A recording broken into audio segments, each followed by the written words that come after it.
Dans cette vidéo numéro 48, je vous propose de démontrer cette équivalence qui peut se révéler fort utile pour résoudre certains exercices.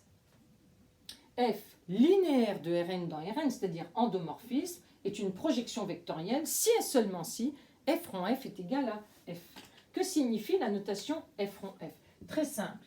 F rond f appliqué à un vecteur u de Rn, c'est en fait l'image par f du vecteur f de u. Et f rond f est égal à f rond f égale à f signifie que l'image par f du vecteur f de u est égale à l'image par f du vecteur u. Ils ont même image. Bien.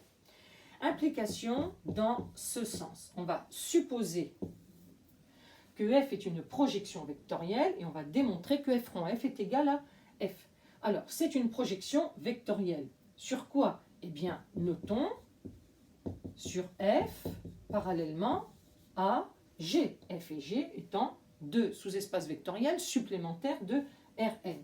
Alors à ce moment-là, tout vecteur u de Rn s'écrit de manière unique comme somme d'un vecteur de f et d'un vecteur de g. Et par définition de la projection vectorielle sur f parallèlement à g, f de u est égal à sa composante sur l'espace vectoriel f, c'est-à-dire égal à uf.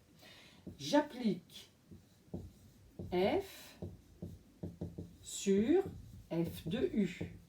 En fait, cela revient à appliquer f sur uf, puisque f de u est égal à uf.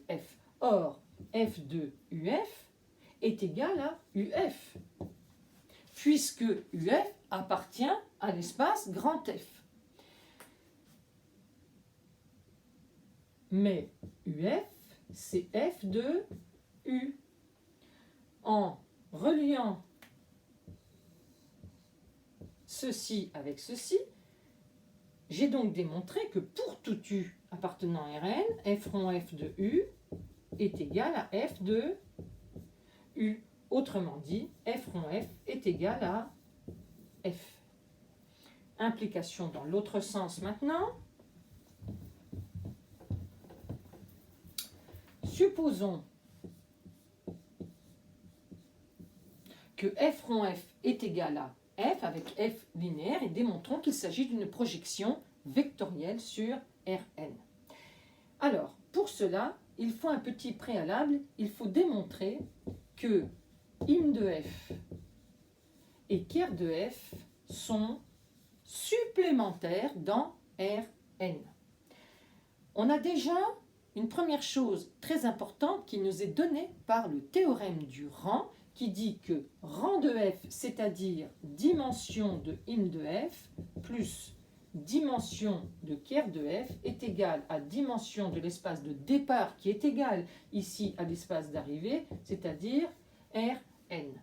Mais cela ne suffit pas pour dire que im de f et ker de f sont supplémentaires dans Rn. Il faut quelque chose de plus, il faut que l'intersection de im de f et de ker de f soit réduit au seul vecteur nul. Pour démontrer ceci, prenons un vecteur v appartenant à l'intersection. Alors, il existe u appartenant à Rn tel que f de u est égal à v. Ceci parce que v appartient à im de f. Et v appartenant à ker de f de v est égal à vecteur nul. Si j'applique f de chaque côté de l'égalité, cela me donne f de u est égal à f de v, c'est-à-dire égal à vecteur nul. Mais par hypothèse, f rond f est égal à f, ce qui signifie que ceci est égal à f de u. Et f de u est égal à v. Étant donné que j'ai l'égalité ici, j'ai l'égalité ici, et par conséquent, j'ai v qui vaut vecteur nul. Donc, im de f inter ker de f est bien égal au singleton vecteur nul. Donc,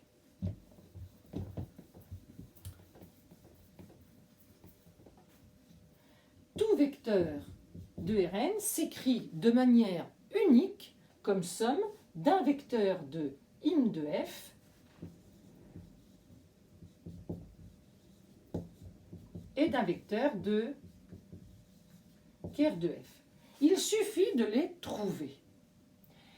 Eh bien, posons u im de f est égal à f de u, justement.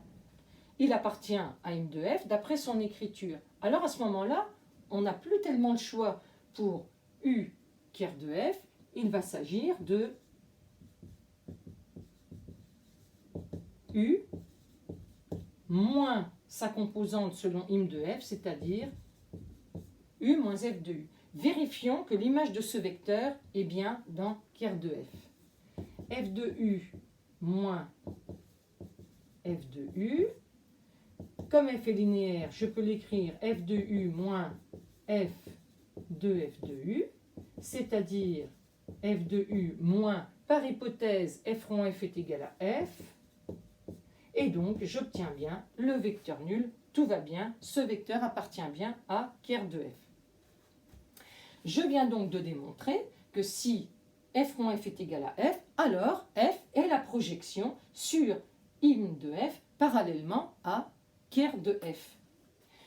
Alors, ceci peut être très pratique si par exemple on vous donne la matrice qui représente f en prenant comme base de départ et comme base d'arrivée, par exemple, la base canonique.